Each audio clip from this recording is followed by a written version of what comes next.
Сәлеметсіздер ме, құрметті киносүйер қауым. Бүгінгі айтатын киномыз 2003 жылы шыққан Oldboy.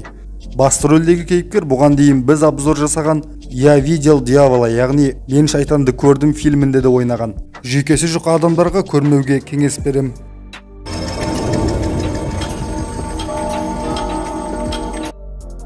Фильм 1988 жылы болған оқиғадан басталады. Одесу есімді қарапайым адам және ерекше кәсіпкер 3 жасар қызының туған күнінде үйіне қайтып бара жатып, мас болып, тәртіп бұзып, полиция бөлімшесіне түседі.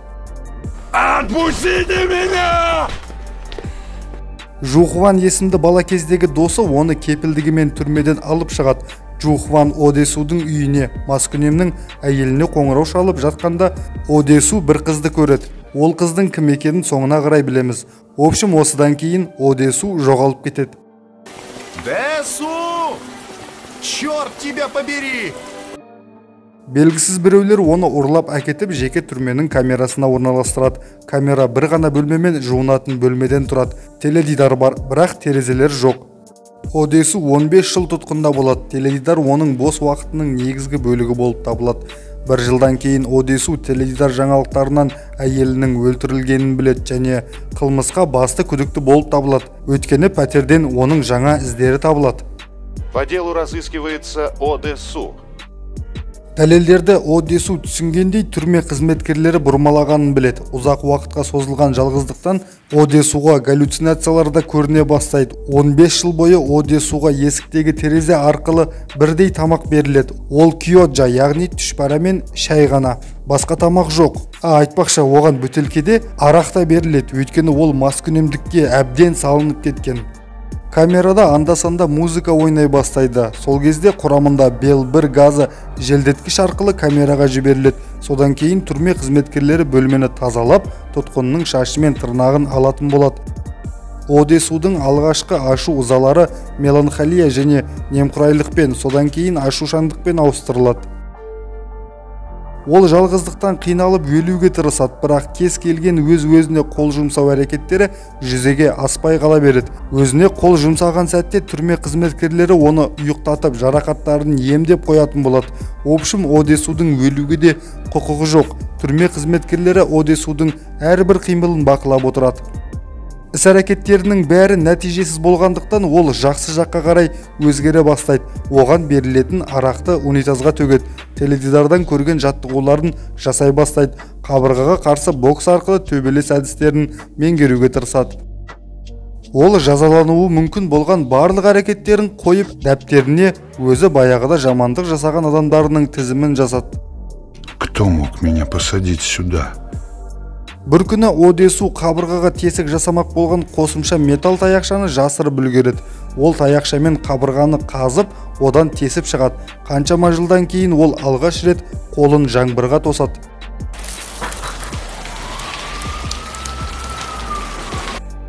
Қашып шығуға аз ғана уақыт қалып еді, бірақ сол күні оны ұйықтатып жібереді. Ол үлкен чемоданмен әкелінген көп қабатты үйдің төбесінде есін жиып, қылмыскерден қалай болса да кек алуға және мұның бәрі оған неліктен болғанын түсінуге шешім қабылдайды. Көшеде белгісіз біреу оған ақша толы әмиян мен ұялы телефон әкеледі. Сосын Одесу Жапон мейрамханасына барады. Ол жерде аспаз болып жұмыс істейтін Мидо деген мейірімді қызды кездестіреді.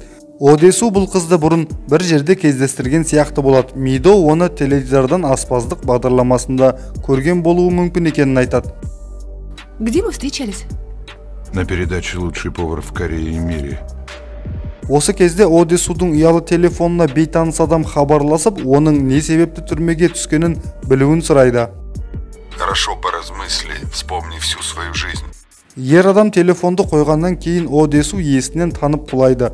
Сосын жаңа танысының пәтерінде оянады. Себебі шаршаған жаттығуларға қарамастан Одесудың иммунитеті әлсіз болып шығады. Одесудың күнделігін оқып, оның 15 жыл түрмеде отырғаны туралы білгеннен кейін Мидо Одесуға ұрлаушыларды табуға көмектесуді шешеді. Олар бірге Көк Айдаһар деп аталатын мейрамхананы іздейді. Онда түрме қызметкерлері тұтқындарға тамаққа тапсырыс берген, бірақ олардың әрекеттері сәтсіз аяқталады. Нельзя забыть вкус пищи, которую ел 15 лет. Бір күні Мидоға чат арқылы өзін Эвергрейн деп атайтын біреу хабарласып, одан Одесуға сәлем айтуын сұрайды. Осыдан кейін Досу жаңағы дәмхананы тауып алады. Волшебный голубой дракон.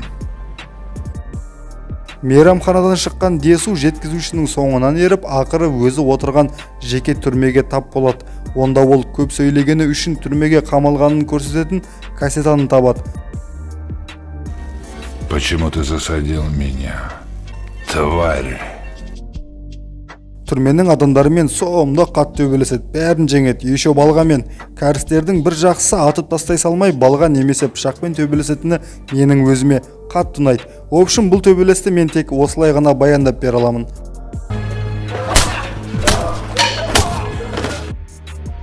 Содан кейін Десу интернет кафеде жұмыс істейтін орта мектептегі досы Джу Хваннан IP мекенжайы арқылы Эвергриннің қайда екенін білуді сұрайды. Ізденіс сәтті болып, басты жауын іздеп табады. Сөйтіп жауымен бетте-бет келеді. Это же игра. Вначале кто, потом почему. Ұрлаушы Одесуға бас тігеді. Егер ол 5 күн ішінде қамалған себебін білсе, онда ұрлаушы өз-өзіне қол жұмсайды. Егер олай болмаса, Десу жақсы көретін әйелді Мидоны өлтіреді. Надо постараться. Если успеешь, я убью себя, а не Мидо. Осы кезде Пак Чол Ун жеке түрменің қожайыны сыбайластарымен бірге Мидоның пәтеріне кіреді.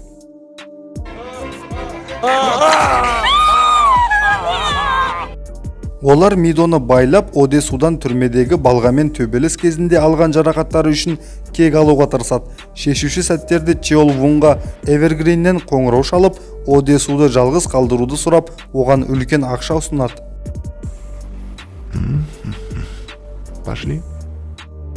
Бақылау мен тыңдаудан аулақ болу үшін Десу мен Мидо бірге түнейтін қонақ үйге тығылады. Сөйтіп екеуі төсек қатынасымен айналысады. Сосын олар ұйқы газының әсерінен ұйықтап жатқанда Эвергрин олардың бөлмесіне кіріп, кішкентай ғана қорапша қалдырып кетеді. Онда Пак Чол Унның кесілген қолы бар еді.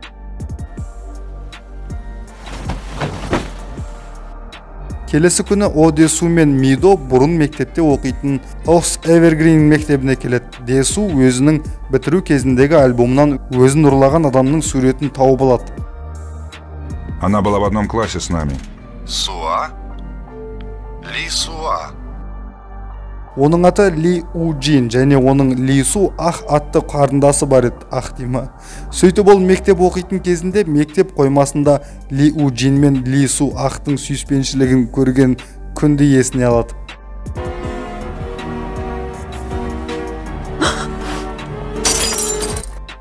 Ол өзінің досы Чу Хванға көргенін айтып берген екен. Ал келесі күні бүкіл мектеп бұл оқиғаны өсек қылған. Бұған шыдай алмаған Су Ах өз-өзіне қол жұмсаған, ал Ли У оны құтқара алмаған. Ал ағалы сіңлінің әкесі отбасындағы барлық адамды атып тастаған, одан тек Эвергрин ғана тірі қалған. Общем, кейіпкеріміз бәрін түсінді. Одесу Мидоны Пакпен бірге жасырады. Ол Ли У Джинге келіп, оның қамауда ұстау себебін тапқанын, енді Ли У уәде етілгендей өлуі керек екенін айтады. Өз кезегінде Ли У Джин Десуға гипнозшы жалдағанын айтады. Ол Десу мен Мидо бір-біріне ғашық болуы үшін тапсырма берген екен. Когда Мидо берет тебя за руку, твоя реакция? Ну, конечно. У Джин Десуға тағы бір қорқынышты құпияны ашады. Мидо шын мәнінде оның көп жылдар бойы көрмеген қызы болып шығады. У Джиннің жоспары іске асты. Енді Десу мен Мидо ұрлаушы мен қарындасы екеуі сияқты жағдайға тап болды. Смейся, и весь мир будет смеяться вместе с тобой. Плачь, и ты будешь плакать в одиночестве. Ли У Джин сонымен қатар Пак Чол Вунды жалдағанын, өзіне жұмыс істейтінін хабарлайды. Себебі ұрлаушы Ли Чол Вун кесілген қолы үшін жаңа жеке түрме сатып алған. Пак Чол Вун кез келген уақытта Мидоға құпияны айта салуы мүмкін. Бұған ашуланған Одесу алдымен У Джинді өлтірмекші болады, бірақ одан кейін Мидоға ештеңе айтпауын өтініп, өз күнәсін өтеу үшін тілін кесіп тастайды.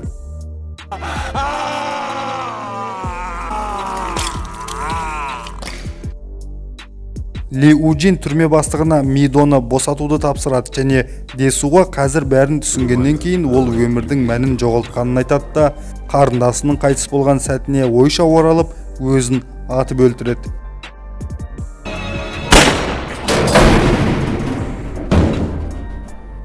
Біраз уақыттан кейін Одесу таныс гипнозшы Юн ханымға жүгініп, Ли Ужиннің пентхаусында білгендерінің бәрін ұмыту үшін гипноздық жағдай жасауды сұрайды. Это будет легкая смерть. А теперь удачи вам. Десу орманда оянады. Сол жерде Мидо оны табады. Ол оны жақсы көретінін айтады және Десу күліп жымия бастайды. Ол гипноздың әсер еткеніне күмән тудырады. Сосын фильм бітеді. Обзор ұнаған болса лайк басып, пікір жазып, каналды жоғалтпас үшін тіркеле кетіңіздер.